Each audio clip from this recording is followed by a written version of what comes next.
अच्छा जी, फिर मैं कर रहा हूँ स्क्रीन शेयर तुम लोगों के साथ, ठीक है। ठीक हो गया। यहाँ पे था ना हम लोग कल इसकी रियल टाइम डेटाबेस के अंदर, जी जी। साथ ही मैंने डॉक्यूमेंटेशन भी ओपन कर ली है इसकी ना। ये भी ओरिजिनल, ये भी उनकी ऑफिशियल वेबसाइट है firebase.google.com/docs, ठीक है। और इस डॉक्स के अंदर जाकर ना मैंने यहाँ पे जावास्क्रिप्ट नहीं बल्कि मैंने यहाँ पे नोड जेएस क्लाइंट के वाले से ना डॉक्स उसके ओपन किए हैं। इस पे काफ़ी आसानी रहती है समझने के लिए। फायरबेस डेटाबेस के अंदर मैं आ गया हूँ, और फायरबेस डेटाबेस के अंदर मैं जाता हूँ सबसे पहले ओवरव्यू के अंदर। हम इसकी डॉक्यूमेंटेशन की तरतीब से उसको चलते जाएंगे, ठीक हो गया। कर करके कुछ चीज़ें कर करके देखते जाएंगे, कुछ चीज़ें अंडरस्टूड करते जाएंगे कि जो वैसे ही हम लोग बाद में कर लेंगे। सही हो गया। जी जी ठीक अच्छा है। ऐसन ऐसन मुझे ये फायरबेस का पर्पस बता देना थोड़ा सा ना, मुझे पता ही नहीं है इसका। ओके, फायरबेस जो है ना बेसिकली पूरा हमने कल वैसे डिस्कस किया था, लेकिन फायरबेस क्या ओवरऑल पूरा बैकएंड है जिसके अंदर काफ़ी ज़्यादा चीज़ें आती है। सेंट्रलाइज सिस्टम कर देता है हमारी एप्लीकेशन को, और इसके अंदर इनकी अपनी ऑथेंटिकेशन भी है। अगर यहाँ पे हम लोग देखें, इनके पास अपना स्टोरेज भी है जो आपको प्रोवाइड करते हैं, होस्टिंग भी है। तो एक काफ़ी ज़्यादा सर्विसेज हैं जो फायरबेस प्रोवाइड कर रहा है। अब क्या करना है, आप ब्राउज करना है इनकी ऑफिशियल वेबसाइट पे, तो काफ़ी ज़्यादा चीज़ें जो है वो क्लियर हो जाएंगी, ठीक है। ठीक हो गया। आज हम जस्ट, और हमने ये देखा था कल कि ये कुछ जेसन की तरह फॉर्मेट में डाटा को स्टोर करेगा डेटाबेस के अंदर, ऐसे ही एहसन भाई। जी जी ऐसे ही अच्छा, है। जेसन के अंदर कोर कंपोनेंट्स कौन कौन से होते हैं जेसन के? कुछ उसकी की वैल्यूज होती हैं, कुछ की ऑब्जेक्ट्स वैल्यूज होते हैं। होती हैं। जी ऑब्जेक्ट्स जी। हो सकते हैं, बुलियन हो सकती है, अरेज हो सकती है एज अ वैल्यू, ठीक है। जी जी। इसमें अरेज नहीं होती। इसके जो फायरबेस की डेटाबेस में ये होगा तो जेसन की फॉर्मेट में, ये बस लेकिन एक ट्री बनता जाता है। ये ट्री बनेगा ऑफ ऑब्जेक्ट्स, की वैल्यू ऑब्जेक्ट्स, ठीक है। तो वो हम्म। अरे को भी किसी फॉर्मेट में ही बेसिकली, मतलब अरे को भी अगर हम अरे इस पे रखें तो वो भी ऑब्जेक्ट ही होता है। लेकिन हमने इसका जो रेफरेंस, मतलब जो इसका फ्रंट साइड है ना, जहाँ से हम क्लाइंट साइड से काम करेंगे इसके ऊपर, वहाँ से हम लोग उसको अरे में और इस किस्म के साथ एक्सेस करेंगे।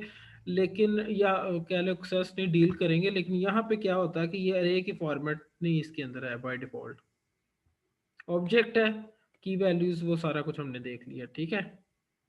अभी इस पे आता हूँ मैं अगेन, ठीक है।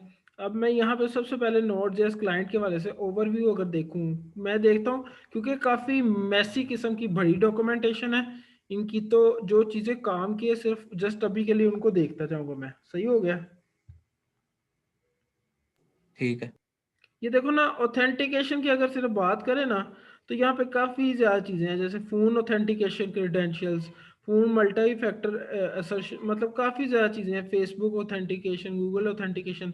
तो ये सारी कॉम्प्लेक्सिटीज़ है। Firebase is very big thing, एक बड़ा सिस्टम है समझने के लिए। इसकी बाकायदा अलहदा से जो है ना वो बाज़ात फ्रीलांस पे जॉब्स अवेलेबल होती हैं, मतलब प्रोजेक्ट्स अवेलेबल होते हैं फायरबेस के लिए, ठीक है। अच्छा, अब हम ओवरव्यू के बाद चलो फायरबेस के अंदर आते हैं कि फायरबेस के अंदर क्या ओवरव्यू, इसके ओवरव्यू में आते हैं बेसिकली। सही है। तो यहाँ पे जैसे ही मैं यहाँ पे अच्छा, इसने जो हमें देगा ना, मे बी इसके अंदर रिएक्ट नेटिव के सीएलआई के वाले से सपोर्ट देता है। असल भाई आपने किया एंड्रॉइड स्टूडियो वगैरह इंस्टॉल? नहीं यार, वो इंस्टॉल पहले था मेरे पास, अब मेरे पास सेटअप पड़ा हुआ है, मैं आज इंस्टॉल कर लूंगा। चलो, वो जैसे ही आप सारे एंड्रॉयड स्टूडियो को इंस्टॉल करेंगे ना, उसके अंदर लेटेस्ट एसडीके को इंस्टॉल करेंगे, प्लस उसके अंदर आपने वो एंड्रॉयड की, ऑटोमेटिकली नहीं कर देता लेटेस्ट? हाँ वो कर देता है। और उसके अंदर एंड्रॉयड की एक वर्चुअल डिवाइस को इंस्टॉल करेंगे। ये दो तीन चीज़ें करने के बाद ना, एक एंड्रॉयड स्टूडियो, उसके अंदर लेटेस्ट एसडीके हो, वो बाय यार वो डिफ़ॉल्ट खुद वर्चुअल ही कर डिवाइस देता तंग है। ही करती है वो बाय अपनी। डिफ़ॉल्ट खुद ही, ओके वर्चुअल डिवाइस ना नहीं, करो, वर्चुअल डिवाइस अपना वैसे एंड्रॉयड तंग फ़ोन ही भी यूज़ करती कर है वो सकते हो, बिल्कुल अपना ठीक है। फिजिकली, हाँ। ठीक है, उसके अंदर ऐसे ही। आप अपना फिजिकल फ़ोन भी यूज़ कर सकते हैं, ठीक हो गया। और उसके अलावा ये चीज़ें जब ओके होगी तो हम लोग इसी को रिएक्ट नेटिव सीएलआई के साथ करेंगे, फायरबेस वाले ही काम को। इसलिए मैंने दोनों चीज़ें इकट्ठी रखी थी कि फायरबेस के बहाने से हम लोग रिएक्ट नेटिव सीएलआई पे शिफ्ट हो जाएंगे आहिस्ता आहिस्ता करके, ठीक हो गया। अच्छा, यहाँ पे हम लोग के पास अब इसके ओवरव्यू को मुझे वो पेज के नीचे ले गया जहाँ से हम लोग समझना शुरू करते हैं ना, वो ये पॉइंट है बेसिकली, इनिशियलाइज करना है अपनी ऐप को। सही हो गया। जी ठीक है। तो यहाँ पे अब हमने इनिशियलाइज देख लेना है ये तो वो जनरल बताएगा ना, एपीआई की, ऐप आईडी, प्रोजेक्ट आईडी, हम लोग इसको अपने अकाउंट के वाले से ले लेंगे। अगर हम इसको यूज करेंगे तो ये यूज नहीं होगा। ये उसने एक डेमो बताया हुआ है, एक मतलब मॉडल बताया, जैसे yourapp.appsport.com, yourapp.firebase.io.com। तो ये ओवरऑल हमें क्या करना होता है, सबसे पहले एक फायरबेस का डॉट इनिशियलाइज ऐप करना होता है, जिसके अंदर हम एक ऑब्जेक्ट भेजते हैं, जिसके अंदर क्या होती हैं, कुछ ऑप्शंस होती हैं, जैसे एपीआई की क्या होगी, ऐप आईडी क्या होगी। तो ये हमें हमारा फायरबेस देगा यहाँ से।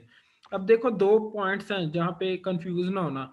ये वो फायरबेस है जिसमें मैंने साइन इन किया हुआ है प्रॉपरली, ठीक है, और उसके अंदर मैं रियल टाइम डेटाबेस के अंदर गया हूँ। वो फायरबेस है जो डॉक्यूमेंटेशन है। तो डॉक्यूमेंटेशन में जो हमें स्टेटमेंट्स या जो लाइंस लिखी हुई मिलेगी, वो क्या होगी, एक डेमो होगी, एक मॉडल मॉडल लाइंस होंगी, एक मॉडल वे, मतलब एक डेमो होगी कह लो, ठीक है।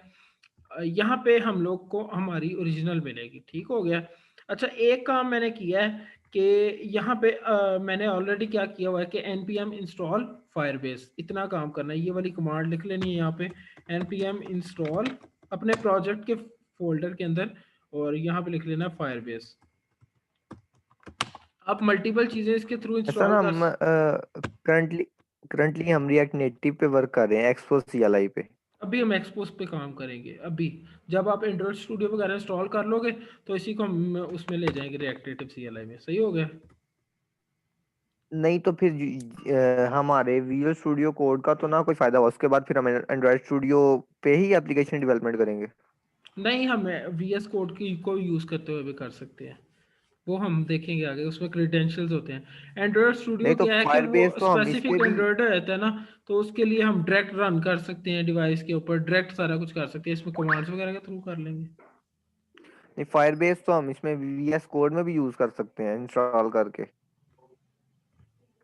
हम अभी भी इसके अंदर यूज कर सकते हैं, सारा कुछ कर सकते हैं वीएस कोड के अंदर। जी ठीक है। हम अभी तक सारा कुछ कर सकते हैं वीएस कोड के अंदर। सही हो गया। अच्छा जी, उसके बाद हम लोग चलते हैं। यहाँ पे मैं देखता हूँ कि यहाँ पे मेरा मेरा कहाँ पे ओवरऑल, मेरा जो प्रोजेक्ट मैंने बनाया हुआ है ना, फायरबेस डेमो के नाम से मेरा प्रोजेक्ट है। सही है। अब मैं इसकी इधर पे आता हूँ, ये जो सेटिंग्स का आइकन है, यहाँ पे आके प्रोजेक्ट सेटिंग्स के अंदर आऊंगा ना जैसे ही मैं, तो मुझे यहाँ पे नीचे अगर मैं आऊँ, और यहाँ पे आपको याद हो मैंने फायरबेस डेमो ऐप को as a website, web app बनाने के लिए किया था कोशिश, जब आपने कल भी कहा था कि हम वेबसाइट क्यों कर रहे हैं। जी जी। तो वो थोड़ा सा स्पेसिफिक जावास्क्रिप्ट के वाले से हो सकता है, अदरवाइज काम वही है। अगर हम इसको एंड्रॉयड पे करते तो वो जावा या कोटलिन का कोड जनरेट करता, अगर हम उसको आईओएस पे करते तो वो स्विफ्ट का जनरेट, स्विफ्ट के हिसाब से करता। सही है। तो यहाँ पे जी ठीक है। जैसे ही तुम लोग देखो कि जैसे वो जो चीज़ थी ना, ये बेसिकली लिंकिंग है। अगर तुम लोग सिलेबस को फॉलो करो तो सबसे पहला काम क्या आएगा हमारे फायरबेस को समझने के लिए कि हम उसको ऐप के साथ कनेक्ट कर लें। उसके लिए हमारे पास गूगल का अकाउंट होना ज़रूरी है। हमने उसको साइन इन किया है, प्रोजेक्ट डिक्लेयर किया है वहाँ पे। उस प्रोजेक्ट को डिक्लेयर करने के बाद हमने उसके अंदर एक ऐप डिक्लेयर किया, जो कि मैंने वेब ऐप के तौर पे किया क्योंकि मुझे जावास्क्रिप्ट रेलिवेंट कोड चाहिए था। ठीक हो गया। अब मैं अगर कॉन्फ़िग पे करूँगा तो वो मुझे थोड़ा सा ना नोड जेएस टाइप का कोड देगा। इसमें सीडीएन पे करूँगा तो मुझे वो एचटीएमएल के जो टैग्स वगैरह है वो स्क्रिप्ट और वो सारा कुछ लिख के दे रहा है। तो कोई मसला नहीं, हमने जस्ट क्या करना है, यहाँ से कॉपी पेस्ट करना है। और मैं यहाँ पे क्या कर लेता हूँ, इसको कॉपी करूँगा मैं सारे को। मैंने क्या किया है, अब मैंने क्या किया था, मैंने उसके अंदर npm इंस्टॉल फायरबेस किया हुआ है। जब हम रिएक्ट नेटिव में करेंगे तो @react-native/firebase वगैरह वगैरह हम लोग उसके स्पेसिफिक मॉड्यूल्स को यूज करेंगे, जैसे firebase/database, इस तरह से करके कुछ। ठीक है। अच्छा जी, उसके बाद मैं इसको क्या करता, यहाँ पे आके ना, यहाँ पे बेसिकली मेरा फंक्शनल कंपोनेंट है। ठीक है। तो फंक्शनली मैं भी यूज करूंगा मैं, क्योंकि इसके अंदर हम लोग इस मॉड्यूल में हम लोगों ने थोड़ी सी हुक्स को भी ज्यादा सीखना है। जैसे क्लास बेस के अंदर हम लोग के पास काफ़ी ज़्यादा काम थे जो फंक्शनल बेस में होते हैं, लेकिन उनके स्पेसिफिक हुक्स हैं, तो उनको भी साथ साथ हम एक्सप्लोर करते जाएंगे। सही हो गया। ठीक है। सही जी हो ठीक गया। है। अच्छा, यहाँ पे मैं क्या कहता हूँ, यहाँ पे मेरे पास है, ये मेरे पास एक कॉन्स्ट, ये मैंने, ये पूरी कॉन्फ़िग, ये अब मेरे अकाउंट स्पेसिफिक है। तुम लोग अकाउंट बना के अपना प्रोजेक्ट वगैरह बनाओगे, ये स्पेसिफिक होगा, ये अलहदा होगा, यूनिक होगा, ठीक है। ये मेरे एपीआई की जो गूगल की तरफ से मिली है डेटाबेस यूआरएल, ये सारा वो है, सही हो गया। अब मैं अगर यहाँ पे आऊँ, अब मैंने करना क्या बेसिकली, यहाँ पे मैं क्या कर लेता हूँ, इंपोर्ट करना है मैंने फ्रॉम, पहले फ्रॉम लिख लेते हैं, उससे हम लोग को क्या होता है, आसानी रहती है। फायरबेस मैंने इंस्टॉल तो किया था ना, फायरबेस, ठीक है।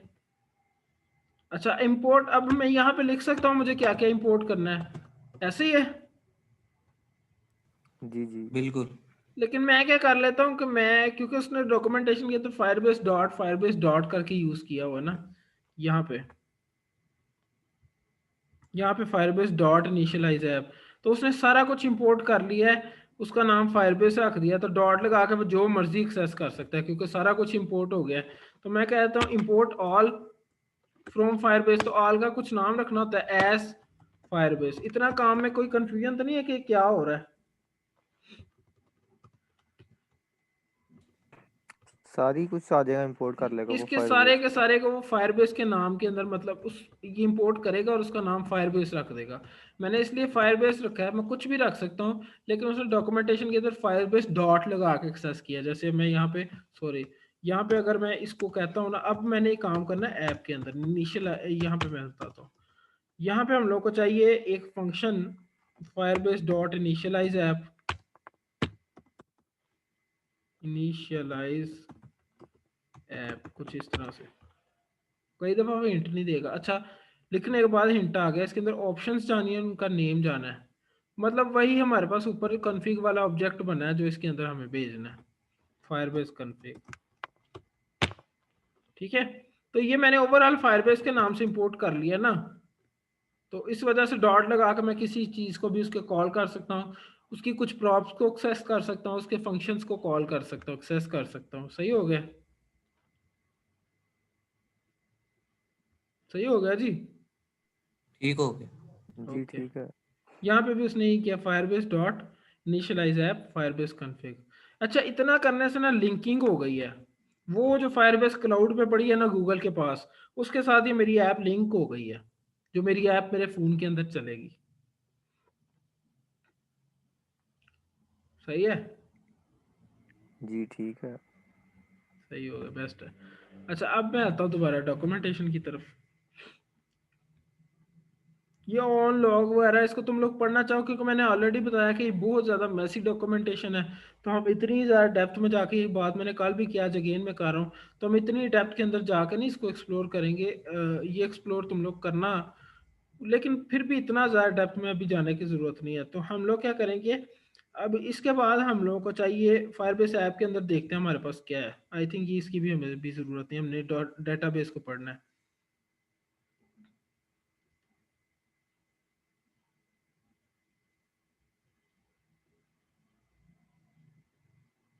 तो इससे हम क्या करते हैं, अपनी ऐप को एक्सेस कर रहे होते हैं, वो जो हमने वेब ऐप बनाया, लेकिन इसकी भी अभी हमें ज़रूरत नहीं, हम डायरेक्ट जाते हैं यहाँ पे, लेफ्ट साइड का पैनल नज़र आ रहा है सारा, ये जो पूरा जी आ ऑप्शन रहा है, हेडर या जो जी भी जी। इसको कह लो, तो यहाँ पे हम डायरेक्ट जाएंगे फायरबेस डॉट डेटाबेस, जिसको हमने काम करना है अभी। डेटाबेस को हमने सबसे पहले समझना, क्लाउड जिसकी हमें सबसे ज़्यादा ज़रूरत पड़ती है।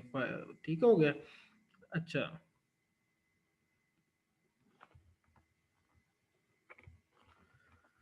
अच्छा अभी के लिए हमारे पास एक ही ऐप है जो हम यूज कर रहे हैं ना, हमने एक ही ऐप बनाई है, हम एक ही ऐप को लेके चलेंगे। अच्छा, वो कहता है कि फायरबेस डॉट डेटाबेस को आपको, अच्छा ये फायदा हुआ है हमें इंपोर्ट ऑल एज फायरबेस करने का ना, ये फायदा हुआ है, हम डॉट लगा के उसको एक्सेस करते जाएंगे।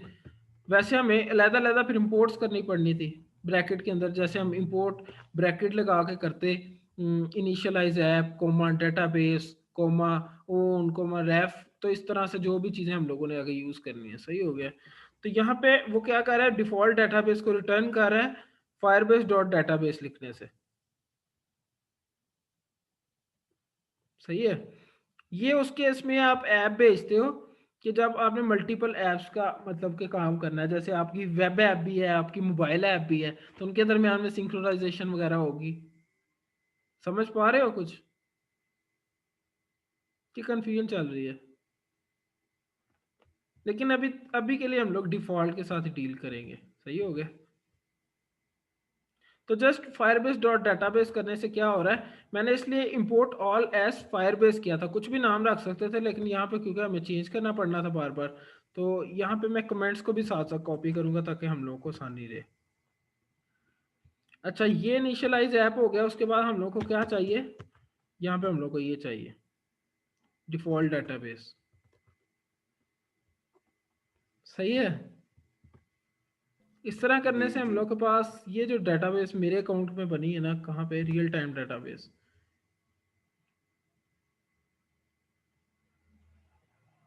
इधर तक वो एक्सेस हासिल कर रहा है। देखो ये जो डाटाबेस का यूआरएल है, ये जो लिंक दिया है इसने, इंक्रिप्टेड लिंक कह लो या सिक्योर्ड लिंक कह लो, वो सेम होगा जो कि मैं ऑलरेडी ऐप के अंदर यूज किया है यहाँ पे, ये वाला।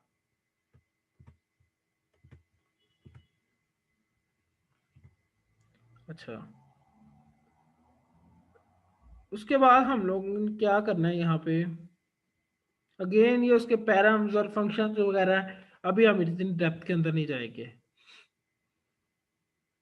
सही है। तो यहाँ पे डाटा स्नैपशॉट क्या होता है, अब हम इसको देखते हैं। Firebase dot database dot data snapshot, ये डाटा स्नैपशॉट क्या है, इसको मेरे साथ कोई पढ़ दें तो थोड़ा थोड़ा हम पढ़ते भी जाएंगे। और ये जो मॉड्यूल है हमने इसके अंदर इस तरह ही गुजारना है, थोड़ा थोड़ा करके ना।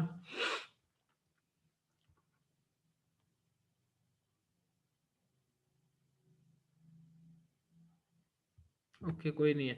और data snapshots contains data from a database location, data hello. होगा इसके अंदर। Any time you read data from the database you receive the data as a data snapshot. अब हर दफ़ा डाटा को रीड करते हो। अच्छा, बेसिक 4 डाटाबेस के ऑपरेशंस कौन से होते हैं अगर तुम लोगों को पता हो, याद हो तो? क्रूड ऑपरेशन रीड होते हैं, राइट और क्रिएट, रीड, अपडेट रीड और राइट डिलीट। एडिट। हाँ ठीक है। तो वो चीज़ें हम डाटाबेस से मैनेज करेंगे। अच्छा, रीड के लिए वो कह रहे हैं डाटा स्नैपशॉट के अंदर डाटा आता है, और उसके आगे आप लोग रेफरेंस के साथ उसके मेथड्स को यूज़ कर सकते हो, ओन वंस, इनको हम बारी बारी देखेंगे क्या चीज़ें हैं। ठीक है। और उसके बाद यहाँ पे देखो डाटा स्नैपशॉट। अच्छा, is efficiently generated immutable copy of the data at the database location, it cannot be modified and will never changed। ठीक है। यानी अभी हम इसको, इसका भी मतलब तब समझ आएगी तुम लोगों को जब हम लोग क्रिएट करेंगे डाटा, मतलब तो वो कह रहा है कि सेट को यूज करते डाटा स्नैपशॉट की आप वैल्यू मतलब कि क्या नहीं कर सकते, मॉडिफाई नहीं कर सकते। अच्छा, उसके अंदर 2 तरह की प्रॉप्स हैं, एक की है एक रेफरेंस है, इस तरह मेथड्स हैं, अलग-अलग किस्म के मेथड्स हैं, ये उसमें नीचे ले गया। अच्छा, ये child, get priority, to JSON, val, has child, exist, export val. तो हम लोग वैल को देख लेंगे और ऊपर से हम लोग की रेफ वगैरह को देख लेंगे। तो ये चीज़ों को एक्सप्लोर करना है, इसकी बहुत ज़्यादा बड़ी डॉक्यूमेंटेशन है फायरबेस की। अच्छा जी, उसके अलावा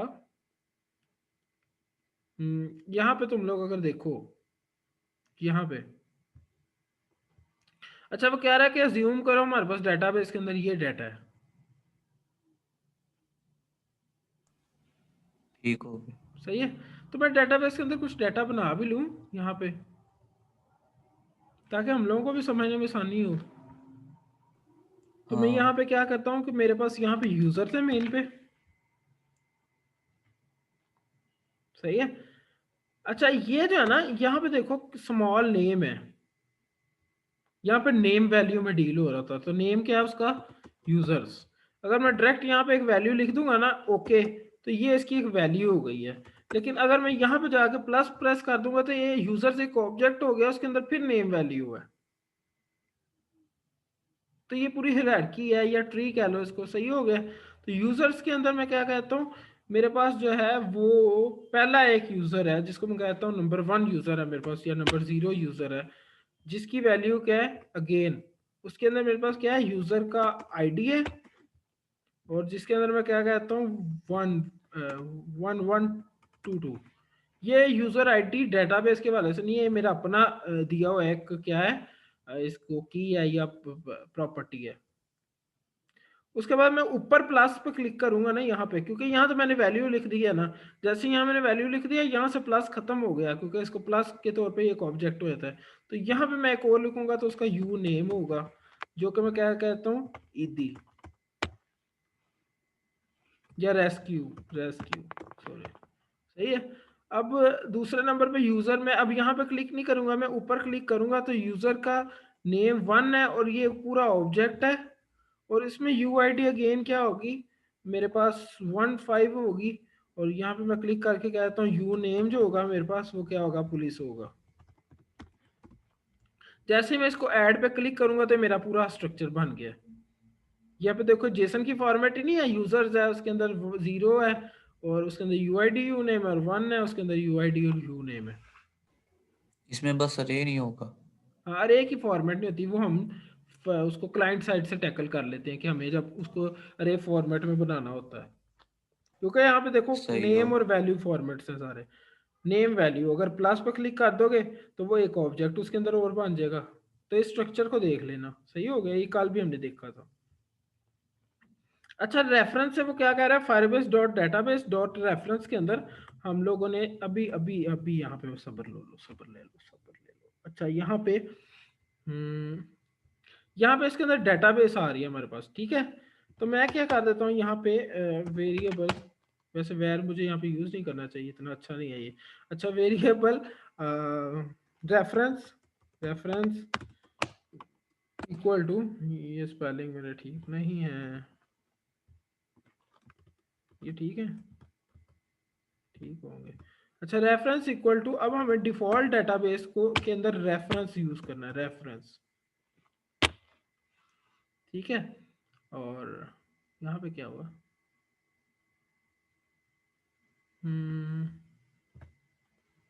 हाँ, डेटाबेस के साथ डेटाबेस एक्सेस हो गई है, और रेफरेंस के साथ हमें क्या एक्सेस करना है, बेसिकली हमें इसके अंदर से एक्सेस करने हैं यूजर्स, ठीक है।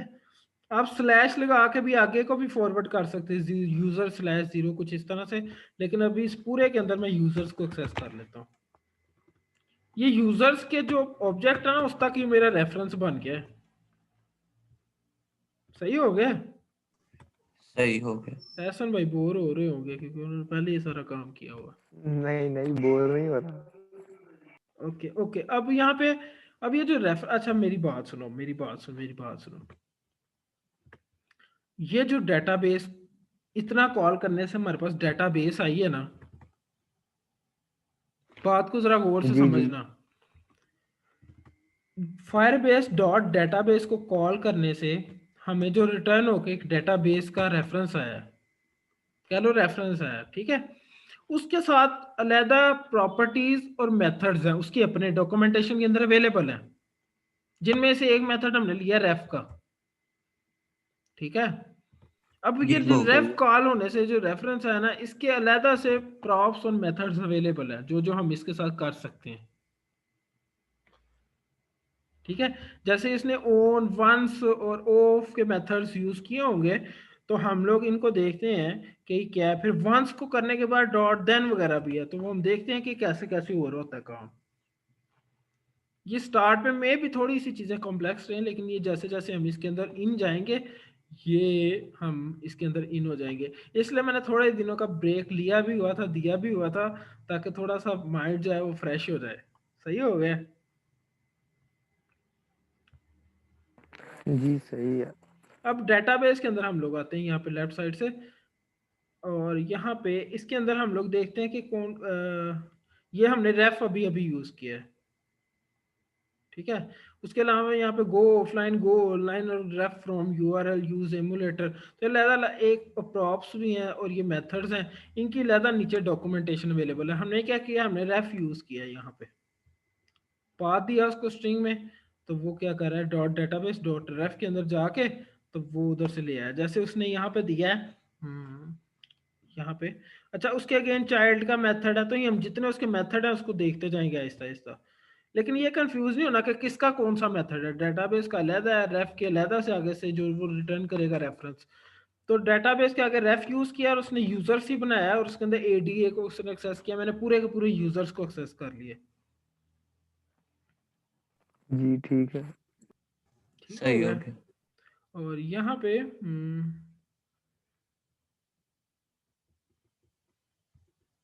अच्छा, अगर आप पूरे ओवरऑल इसको एक्सेस करना चाहते हैं ना, अब यहाँ पे मान लो यूजर्स के अलावा एक और भी है, जिसको मैं क्या कहता हूँ कि यहाँ पे यूजर्स के अलावा और है, और कौन सा होना चाहिए यहाँ पे, यहाँ पे यूजर्स के अलावा हम और बना लेते हैं क्लासेस, कुछ इस तरह से कुछ भी हो सकता है, ठीक है। डेवलपर्स। और क्लासेस के अंदर एक ऑब्जेक्ट अगेन इसको ऐड कर लेते हैं। तो यहाँ पे ये कहाँ गया है मेरे पास, अच्छा वो खाली था, आई थिंक कहाँ खाली था, यहाँ पे क्लासेस, और इसके अंदर हाँ मैं यहाँ पे रख देता हूँ 0 लेवल पे क्लास ए है, और यहाँ पे 1 पे क्लास बी है। कुछ भी मैंने एक डेमो सा डाटा बना लिया, ठीक है। अब अगर ओवरऑल इस पूरे को एक्सेस करना है ना, तो मैंने रेफरेंस के अंदर क्या करना था, कोई वो पास नहीं था करना, तो ओवरऑल पूरे का रेफरेंस आना था। ठीक हो गया। सही हो गया। अच्छा, उसके अंदर हम लोग को पाथ भेजना होता है, ऑप्शनल है, हमने भेज दिया तो उसका चाइल्ड पाथ वो कंसिडर कर लेगा, नहीं भेजेंगे तो वो ओवरऑल रूट का कर लेगा। जैसे उसने कमेंट्स में बताया कि रूट रेफरेंस क्या है, Firebase dot database dot reference, और एडीए उसने कोई यूजर बनाया होगा जिसका रेफरेंस है डॉट चाइल्ड और यूजर स्लैश एडीए, तो डॉट चाइल्ड वगैरह को हम देख लेते हैं इसके कौन कौन से वो हैं। रेफरेंस फ्रॉम यूआरएल इसका एक मेथड है, उसके अलावा उसके पैरामीटर्स अलग-अलग लिखे हैं कि आपने कुछ यूआरएल देना होता है, और उसके अलावा रिटर्न्स करता है कुछ रेफरेंस। ये जो रेफरेंस लिखा है ना, ये REF ही है, ठीक है, तो वो ओवरऑल क्लास है। और उसके बाद हम लोग चले जाते हैं ऑन डिस्कनेक्ट को भी नहीं हम लोग देखते, चलो देख लेते हैं ऑन डिस्कनेक्ट में क्या है।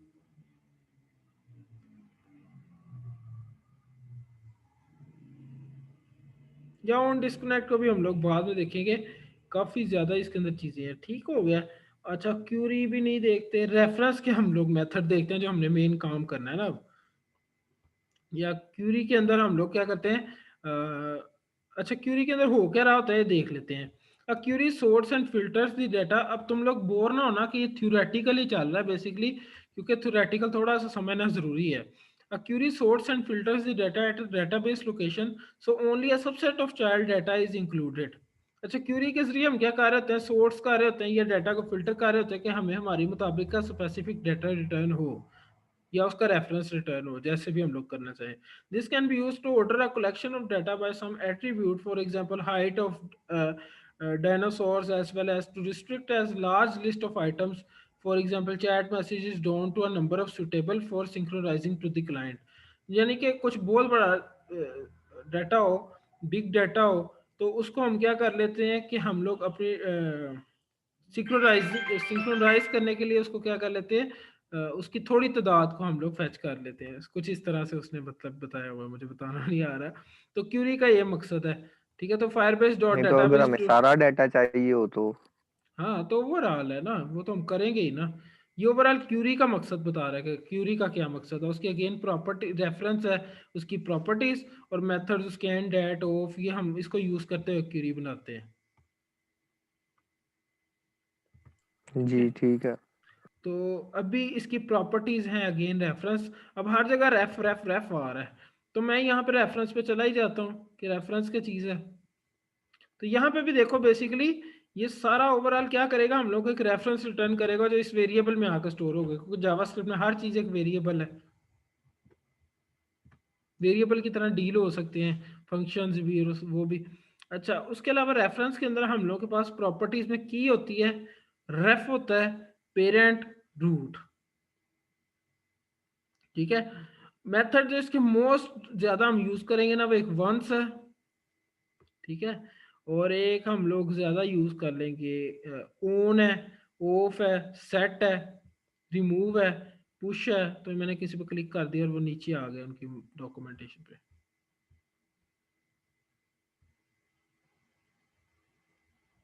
हम्म,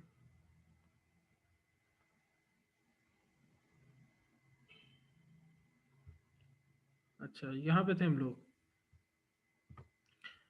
अच्छा, ये जो चीजें है ना बेसिकली देखो, अब हम इनको वन बाय वन करके, क्योंकि मेन डेटाबेस के अंदर ये रेफरेंस समझने वाली चीज है, क्योंकि रेफरेंस के थ्रू हम चीजें डील कर रहे होंगे ना। देखो किसी चीज में हमने जी जी डाटा ठीक है। इंसर्ट करवाना है, किसी चीज को हमने डिलीट करवाना है, रिमूव करवाना है, पुश करवाना है, डाटा गेट करना है, अपडेट करना है, तो हर चीज के लिए हमें रेफरेंस के साथ टैकल करना पड़ेगा, क्योंकि रेफरेंस एक चीज का आएगा और वो रेफरेंस किस चीज का आएगा, ये हमारे पास मेन कॉन्सेप्ट है फायरबेस डॉट डेटाबेस का। जी जी सही है। सही हो गया। अच्छा फायरबेस डॉट, अच्छा वो कह रहा है कि रेफरेंस के अंदर क्या चीजें हैं, यहाँ पे ऊपर हम लोगों ने देख लिया है। Reference represents a specific location in your database and can be use for reading or writing data to that database location. You can reference the root or child location in your database by calling Firebase dot data, ये हमने देख लिया है। और Firebase dot database dot reference or child के अंदर पूरा path लिख सकते हो। Writing is done with this set method and reading can be done with the own method, own से भी हो सकती है, वंस से भी हो सकती है, ओन ऑफ, ठीक है। तो यहाँ पे हम लोग नीचे देखते हैं अब इसके कीज और प्रॉपर्टीज और मेथड्स को, इसको थोड़ा सा डेप्थ के साथ देखेंगे ना तो हम लोग को डेटाबेस क्लियर हो जाएगी। ये हो गए। ठीक हो। तो बाकी मैंने इसलिए इसकी ना थोड़ी थोड़ी चीजें उसमें मॉड्यूल में ऐड की थी, मतलब कम कॉन्सेप्ट्स रखे थे एक दिन के अंदर, क्योंकि उसकी वजह यही थी कि इसको थोड़ा सा डेप्थ में जाकर समझना पड़ता है।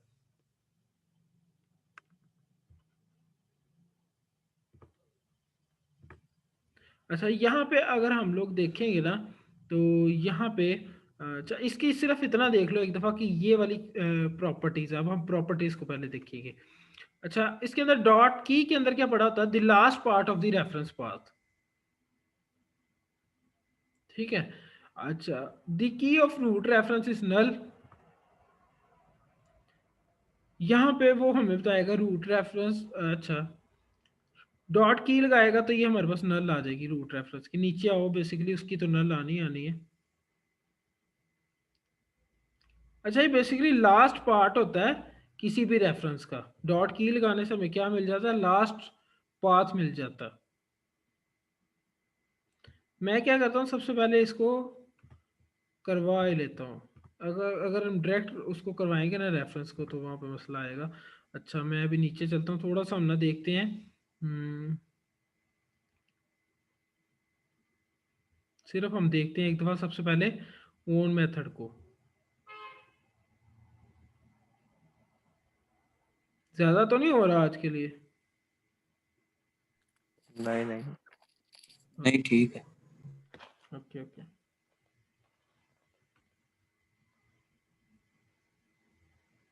अच्छा हम गेट के जरिए भी सारा गेट कर सकते हैं, लेकिन हम लोग ओन पे जाते हैं क्योंकि हम स्पेसिफिक वैल्यूज को एक्सेस करना चाहते हैं। तो सबसे पहले हमारे पास ओन या वंस का यहाँ पे मेथड होगा। ऑफ आ गया, उसके बाद ओन आना चाहिए, ओन। अच्छा इसमें एक ओन का मेथड है, इसको जरा समझना। Lessons for data changes at a particular location, this is primary way to read data from a database. Your callback will be triggered for the initial data and again whenever data changes, ठीक है। तो ये basically हमारे call back level पे deal हो रहा था, मतलब ओन हम लगाए थे ना और वैल्यू हम एक्सेस कर लेते हैं। तो जैसे फायरबेस में पीछे कुछ मतलब क्या होगा कि चेंज होगा तो ऐप ऑटोमेटिकली रिफ्रेश होगी, सही है। तो ऑफ के जरिए हम क्या कर सकते हैं, उसको रिसीविंग अपडेट्स को स्टॉप कर सकते हैं।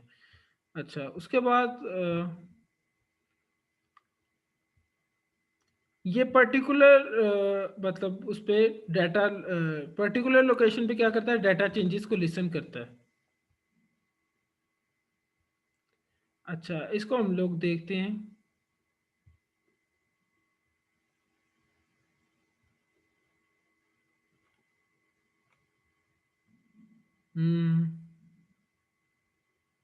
यहाँ पे इसको उसकी उसने उसकी एग्जांपल दी है। तो यहाँ पे वो कह रहा है इसकी अलग-अलग क्या हो सकते हैं, इवेंट्स हो सकते हैं। जैसे इवेंट हो सकता है वैल्यू का इवेंट, उसके अंदर जैसे उसको वैल्यू मिलती है, ये चाइल्ड ऐड होता है, ये चाइल्ड रिमूव होता है। तो हम लोग सबसे पहले क्या करते हैं, वैल्यू वाले को ट्राई करते हैं। इसको मैं कंट्रोल सी करता हूँ और यहाँ पे मैं क्या कर देता हूँ, कंट्रोल वी। अभी मे भी इसके अंदर मसला है, हमें एक हुक यूज करनी पड़े, लेकिन अभी के लिए हम लोग इसको देखते हैं। अच्छा ये रेफरेंस के अंदर है तो मैं रेफ नहीं बल्कि रेफरेंस लिख लेता हूँ यहाँ पर, रेफरेंस डॉट ओन और जैसे ही वैल्यू होगी, वैल्यू और फंक्शन कॉल हो जाएगा। तो इसको हम ऐसे भी लिख सकते हैं बेसिकली, अगर तुम लोग को याद हो तो यहाँ पे ऐसे भी हम लोग लिख सकते हैं इसको, एरो फंक्शंस के जरिए। सही हो गया। अब यहाँ पे मैं क्या करता हूँ, जस्ट मैं यहाँ पे कंसोल लॉग करवाता हूँ। किसको? डेटा स्नैपशॉट के अंदर हम लोग को आ रही है रिसीव होके, तो मैं देखता हूँ यहाँ पे क्या आएगा मुझे।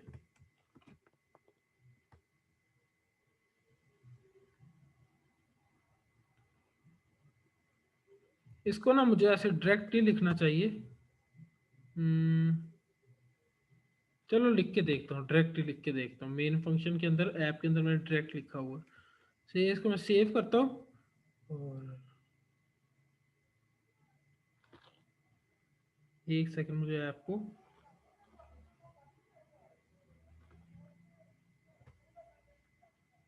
यहाँ पे देखो मेरे आ गया। ऐप मैंने साइड पे ओपन की हुई है, वैसे तो इसको दिखाने की जरूरत नहीं क्योंकि ऐप के यूआई पे हम काम नहीं कर रहे, हमने कंसोल लॉग पे देखा है। तो ओवरऑल एक मेन ऑब्जेक्ट आ रहा है मेरे पास, जिसके अंदर 0 पे ऑब्जेक्ट है यूआईडी यू नेम और 1 पे ऑब्जेक्ट है यूआईडी और यू नेम, क्योंकि हमने यूजर्स को एक्सेस किया था। ठीक है, जी ठीक है। ये ओवरऑल हमारे फायरबेस के अंदर डाटा पड़ा हुआ है। मैं ऐप की स्क्रीन, क्योंकि हमारा यूआई पे तो काम ही नहीं है, इसलिए मैंने जस्ट कंसोल ही बड़ा सारा करके दिखा दिया। सही हो गया है। अच्छा, उसके अंदर अब हमारे पास पूरा एक ओवरऑल मेन ऑब्जेक्ट आ रहा है यूजर्स वाला। ठीक है। अच्छा, मैं क्या करता हूँ, यहाँ पे एक दफा ना ऐप को सिर्फ रिफ्रेश कर लेता हूँ, रीलोड कर लेता हूँ, सॉरी। और यहाँ पे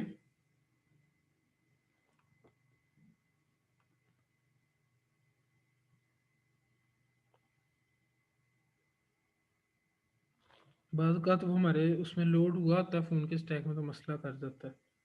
अच्छा,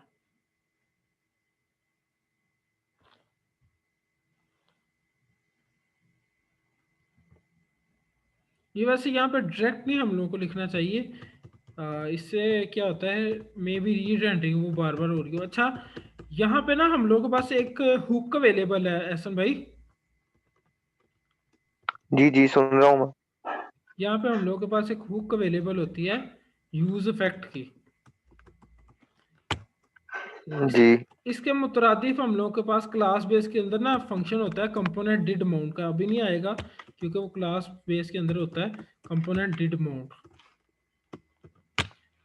इससे क्या होता है, एक दफा जब वो रेंडर हो गया उसके बाद ये काम चलता है, ये फंक्शन चलता है। ठीक है। जी जी तो ठीक है। उसके उसके मुकाबले में हमारे पास होती है फंक्शनल बेस के अंदर एक हुक अवेलेबल यूज इफेक्ट की। ठीक है। और यूज इफेक्ट के अंदर हम लोग को गेन क्या भेजना होता है, एक फंक्शन भेजना होता है। यूज इफेक्ट की बेसिकली हम कॉल करते हैं इसको। तरीका ये है कि ये कॉल होगा, इसके अंदर फंक्शन जाता है जो तब कॉल हो जब हम लोग का क्या उसको बोलते हैं, रेंडरिंग हो जाए एक दफा। हाँ हो जाए इसके बाद। अच्छा, अब इसके बाद ये काम जो है ना, ये कंसोल लॉग वाला हमें तब करना चाहिए था। तो अगर मैं सारे को उसके अंदर डाल दूं,